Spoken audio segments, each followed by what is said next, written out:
Armu teile ja rahu Jumalalt, meie Isalt ja Issandalt Jeesuselt Kristuselt. Aamen. Armsad õed ja vennad Kristuses, veel mõni päev ja käes on jõulupühad. Uus kirikuaasta algas 3 pühapäeva tagasi, alguse sai advendiaeg, mida sageli nimetatakse jõuludeks ettevalmistamise ajaks. Advendiaja viimase pühapäeva teemaks, nagu Triin ütles, on Issand on ligidal. Tänase jutluse aluseks on kirikukalendris seatud kirjakoht Heebrealaste kirja või kirjast Heebrealastele 6. peatükist, salmid 13-19, loen aga juurde ka salmi 20, peatüki viimase salmi, sest see kuulub otseselt selle mõttekäigu juurde. Kui Jumal Abrahamile tõotas, siis ta vandus iseenese juures, kuna tal ei olnud kedagi suuremat, kelle juures vanduda. Ta ütles, tõesti, õnnistades õnnistan ma sind ja rohkendades rohkendan ma sind. Ja nõnda, olles pikameelne, koges Abraham tõotuse täitumist. Inimesed vannuvad ju kellegi suurema juures, kui nad ise on. Ja vanne on neile kinnitus igasuguse vastuvaidlemise lõpetamiseks.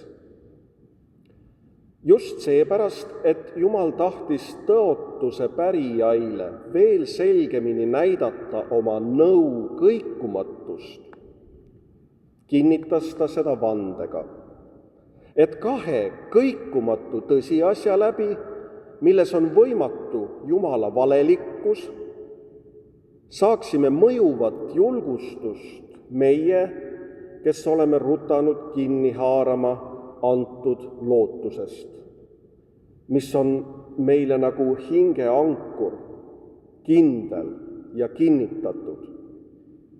See ulatub vahevaiba taha sisimasse, kuhu Jeesus, meie eeljooksja, on läinud sisse meie heaks, saades Melkiseedegi korra järgi igavesti ülempreestriks.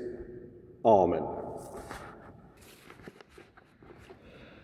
Kallis kogudus, kuuldud kirjakoha põhjal aitab 4. advendipühapäev meil häälestuda mõne päeva pärast saabuvateks jõuludeks. Kui me laulame, loeme, kõneleme ja mõtleme Jumala tõotusest. Jumala tõotusega olid seotud laulud jumalateenistuse alguses ja enne jutlust. Jumala tõotusest kõneles Vana Testamendi pühakirja lugemine Saarast ja Abrahamist ning Iisaki sünnist. Jumala tõotusest kõneles ka Uue Testamendi pühakirja lugemine lapseootele jäänud Maarjast ja Joosepist. Kui me tuleme tänase jutluse teksti juurde Heebra kirjast, siis iseloomustab seda läbivalt rändava, teel oleva Jumala rahva motiiv. Seda rahvast, keda teekonnal ohustab väsimine, mahajäämine, sihi silmast kaotamine, julgustatakse ja innustatakse silmas pidama rändamise eesmärki, taevast rahu, Jumala rahu. Just selles seoses on meie tänane jutluse tekst eriti tähelepanuväärne. Nimelt on Abrahami puhul piiblis sageli rõhutatud teda kui usu eeskuju, kui näidet Jumala tõotuse usaldamisest, kannatlikkusest ja püsivusest usus. Meie kirjakoha fookus on aga teistsugune. See jääb siin tagaplaanile, see Abrahami usk. Rõhuasetus on Jumala tõotuse päästval väel. Niisiis ei tõsteta esile Abrahami usku, vagadust või pühadust kui ideaali, mille poole püüelda, vaid keskmesse asetatakse täielikult Jumala tõotus ja selles kätketud päästevägi. Hebra kirja autor ei alusta meie jaoks tundmatust kohast. Abrahami nimi on piiblis nii tuntud, tema usku peetakse usu eeskujuks, usuks, mis suudab usaldada ka siis, kui kõik näib võimatu. Kuid just siin Hebra kirja 6. peatükis nihkub rõhuasetus ootamatult. Abrahami usust ei saa ideaal, mille poole püüelda, vaid see osutub millekski muuks, paigaks, kus Jumala tõotuse vägi saab nähtavaks. Hebra kirja autor ei taha meid esmalt veenda Abrahami vagaduse suuruses. Ta tahab näidata, kui kaugele ulatub Jumala tõotus.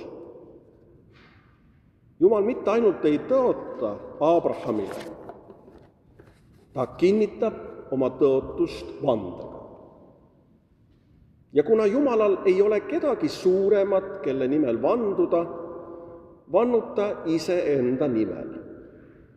See tähendab, Jumal seob end sellega, kes ta ise on. Tema tõotuse alus ei ole inimese suutlikkus, vaid Jumala enda ustavus.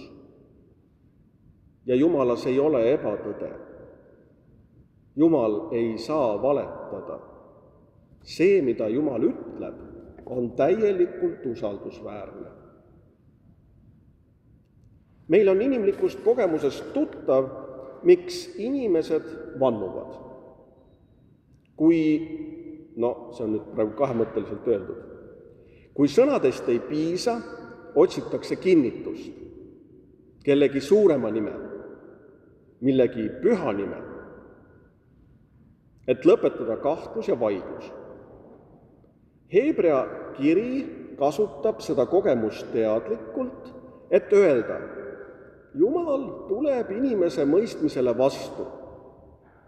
Ta ei vannu seetõttu, et tema tõotuse sõna oleks ebakindel, vaid seetõttu, et meie vajame kindlust.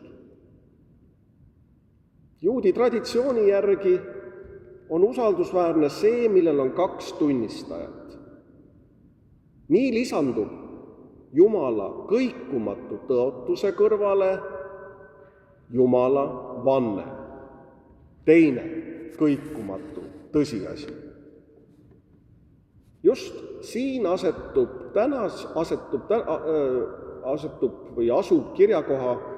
tänase kirjakoha keskne sõnum. Jumala tõotus annab mõjuva julgustuse neile, kes on haaranud kinni lootusest. See lootus ei ole hägune tunne ega pelk tuleviku unistus. See lootus on nagu hingeankur, kindel ja kinnitatud. Ankur, mis ei hoia mitte maailmas, vaid ulatub eesriide taha, Jumala pühimasse paika, Jumala enda juurde. See pilt on sügav ja lohutav. Meie elu võib olla nagu laev teel, tuuled puhuvad, väsimus tuleb peale, usk võib kõikuda, kuid ankur ei ole meie käes. Ankur on juba kinnitatud Jumalas endas.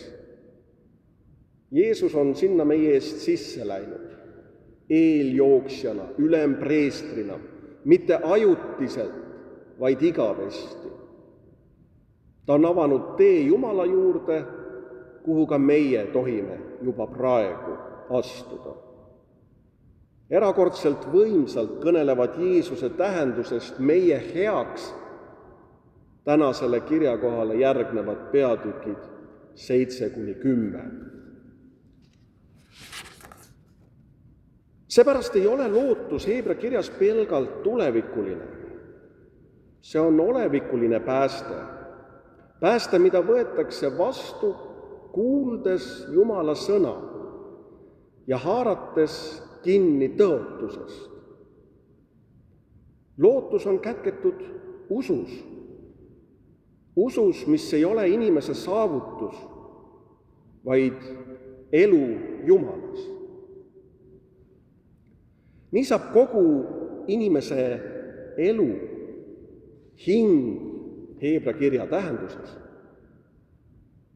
Kogu inimese elu saab ankurdatud Jumala tõotusse. Või teravamalt öeldes, meie elu on rännak koos Jumalaga.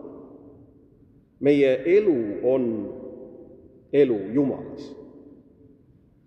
Meie olemine ja identiteet on Jumala sõnas, Jumala tõotuses, Jumalas, kes on tulemises. Heebra kirja adressaadid, nagu ka meie, elavad lõpuaja pinges. Nad tunnevad kohtumõistmise tõsidust, nad kogevad kiusatust väsida ja loobuda. Just neile kõlab see sõna. Te olete tõotuse pärijad, mitte oma väärilisuse tõttu, vaid seetõttu, et Jumal on rääkinud. Ja ta on rääkinud lõplikult oma pojast. Kui me koguneme Jumala teenistusele, ei tee me midagi selleks, et Jumalat ligi meelitada. Me vastame kutsele astuda armu trooni ette, koguneda armu sõna ja armu laua ümber. See on usk praktikas, lootus teos. Jumala teenistus ei ole lihtsalt meie tegevus Jumala suunas, vaid sündmus Jumalas, kus Kristuse ülempreesterlik teenimine saab meie jaoks olevikuliseks tegelikkuseks, mis ulatub igavesse ellu. Usk rajaneb Jumala tõotusel.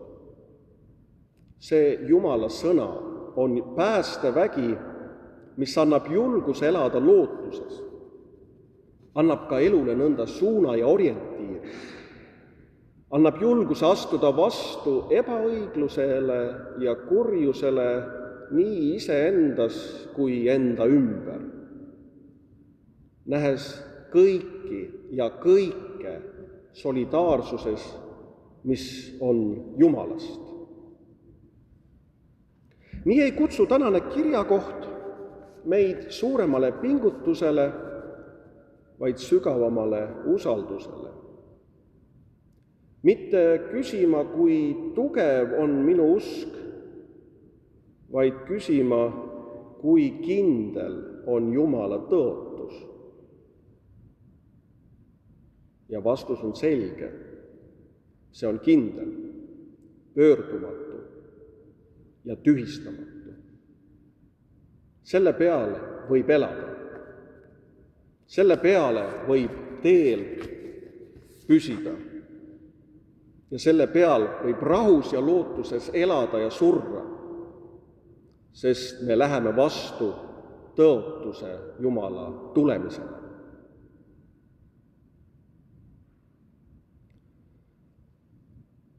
Jõulude tähistamine eeldab suurt reedet ja ülestõusmispüha. Eeldab Jeesuse ristisurma kui lepitus- ja päästesündmust, aga ka 4 püha, kogudust kes tunnistab risti löödut kui üles äratatut.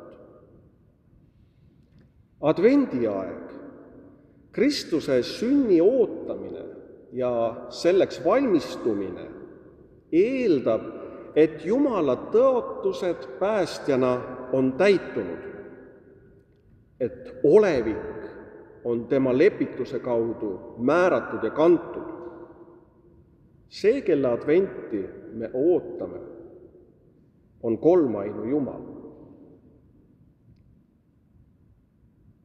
Kirikuaasta on osalemine Jumala loos. Loos, kus Jumal vabastab elule armus ja tões. Tema sõnas ja tõotuses leiame vastupidavuse, kannatlikkuse ja julguse, mitte leppida kurjaga ja elu ebatõega. Seepärast palume, sinu riik tulgu. Kirikuaasta rütm aitab meil tabada Jumala tõotuse loo rütmi ja lasta oma eludel sellega resoneeruda.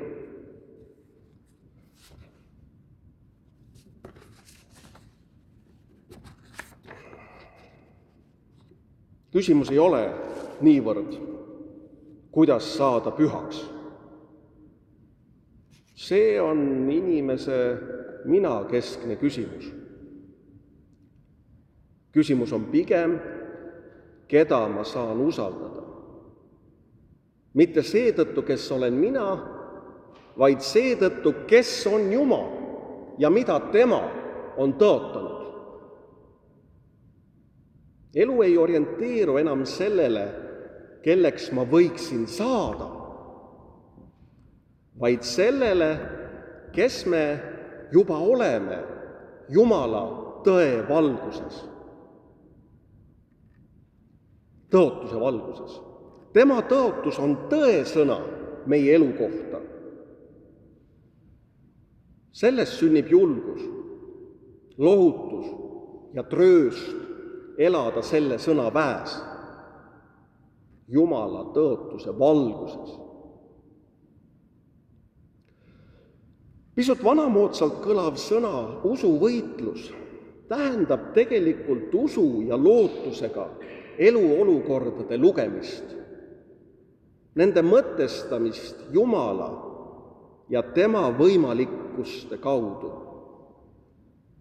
See on radikaalselt relatsiooniline tegelikkuse mõistmine, kus identiteet avardub ajas ja ruumis. Kristlik olemise mõistmine on siin eriti sügav. Jumal ei ole teispoolne, vaid see, kelle loova, lepitava ja lõpetava tõotuse sõna kaudu on kõik määratletud ja suhestatud. Maailm on Jumala loodu, määratletud mitte iseendas, vaid Jumala suhtes. Viimasel advendipühapäeval häälestume jõuludeks kiituse ja tänuga. Advendiaeg on orienteerumine Jumala sõnale, kehtivale ja kindlale tõotuse sõnale. Jõululugu on Jumala lugu meiega ja Jumala lugu maailmaga. See on lugu, mille kaudu avastada tee, tõde ja elu. Lugu, mille kaudu avastada iseend Jumala armastavas ja vabastavas südames. Meie elude tõde on kätketud jõulutõotuses. Jõulud tõotavad meile juba siin ja praegu elu, mis resoneerub Jumala armastava südame rütmis. Elu julges lootuses, mis võidab isekuse, hoolimatuse ja kurjuse meis ja meie ümber. Sellisel elu on igavese elu tõotus. Selline elu on käimine jõulurajal. Aamen.